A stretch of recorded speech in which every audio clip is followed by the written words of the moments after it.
Hello, and welcome to Kerbal Space Program Hardcore Mode. Now what even is KSP Hardcore Mode, you may ask?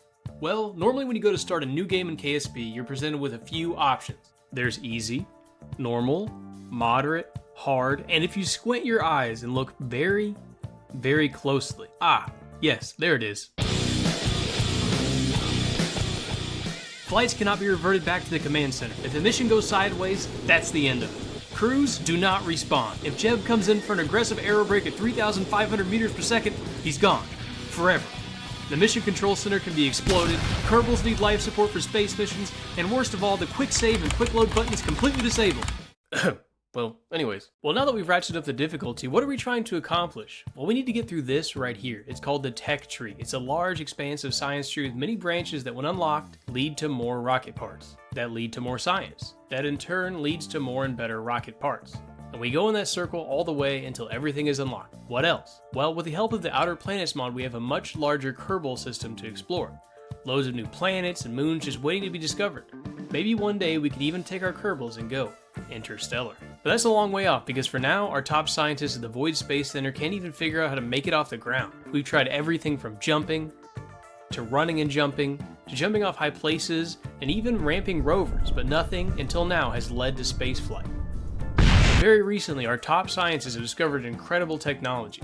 By mixing liquid fuel and oxidizer, then heating the mixture, an explosion can be created. That will not only push a craft off the ground, but it can also push us all the way into space. Simply incredible. Anyways, Jeb has thankfully agreed to be our first astronaut on the very first rocket constructed by Kerbal kind. And the name of this magnificent craft, the Trailblazer Mark I. It goes up, it collects science, it go back down. Not very ambitious, but it was a success. With our whopping 13 science points, we grab better rocket parts and a thermostat for better science gathering. Then start construction on the Trailblazer Mark II. It's the same idea, except it's longer and has more science parts. It goes up much higher, and for the first time in Kerbal history, it crosses the Kármán line, the barrier separating the atmosphere from space. Unfortunately, the mystery goo containers blew off during the ascent, so the science gathered was minimal. I did discover that Kerbals are literally shorter than plants, and even grass. Cute. The science this mission gave us allows us to grab heat shields and even more science modules, this time the barometer. Our upgrades in science allow us the ability to store fragile parts inside of the spacecraft, where they hopefully won't explode. The Trailblazer Mark III went much the same way as the Trailblazer Mark II. Up, down, science. We snagged decouplers, then built the Mark IV, complete with more fuel and an engine that can be throttled. Incredible. After jettisoning our extra rockets, Jeb was able to fire up the engines and burn all the way into a stable orbit. The first orbit in our space program. In KSP, the science you can gather in Kerbal orbit is split into two parts. There's high and low orbit. So if you put the rocket in an orbit like this, you can collect both in just one mission. And that's exactly what we did. Terrified Jeb may run out of life support, we burned retrograde and came back into the atmosphere, and luckily, no one died. Now this was a real success, backing us 82 science points. Nice. We unlocked probe technology and started construction on the Trailblazer 4.5. It's basically the same rocket, but with a new data instrument called the Science Junior. This thing is awesome, so I went and got 3 of them and landed in a place where we haven't got data from before. The water. Jeb conducted a suborbital rocket flip maneuver and got a little bit wet. We grabbed better rocket parts and went back into the vehicle construction building. Up until now, you may have noticed that there has been a surprising lack of explosions and grave sites here at the Void Space Program, and that things are going well. Perhaps a little too well. The Trailblazer Mark V.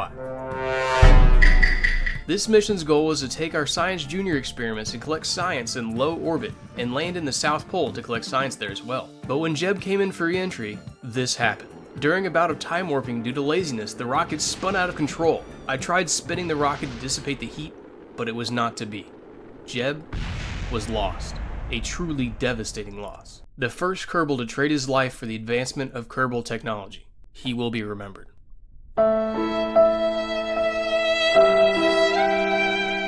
So anyways, I launched the same rocket again, but added more boosters and sent Valentina up for the same mission. When we came in for re-entry, the almost exact same thing happened again. Who could have predicted this? But this time, my furious spinning saved the day. She landed safely and gained 1 science point. Unfortunate. The Trailblazer Mark VI was then redesigned to be less long and stupid.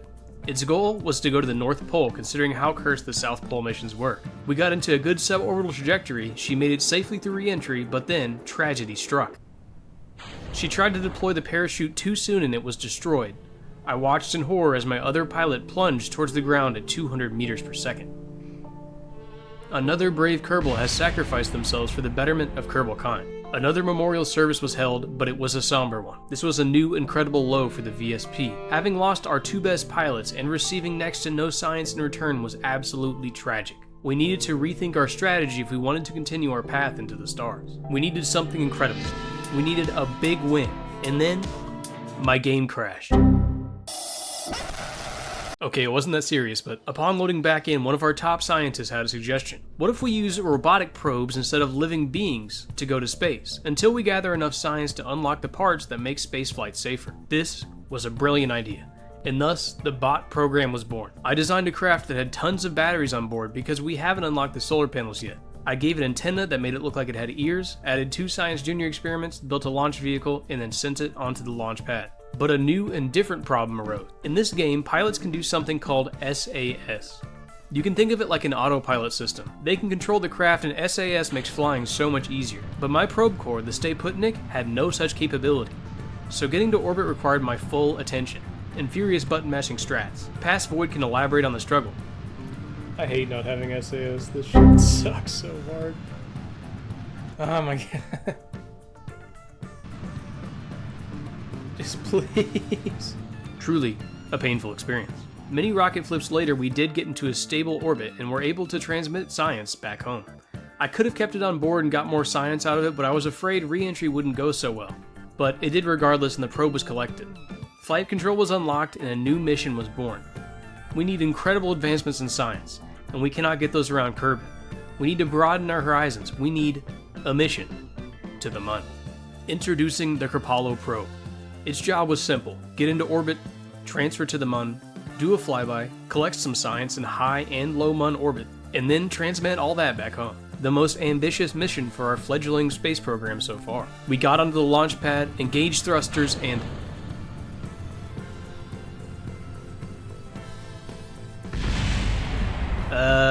let's try that again.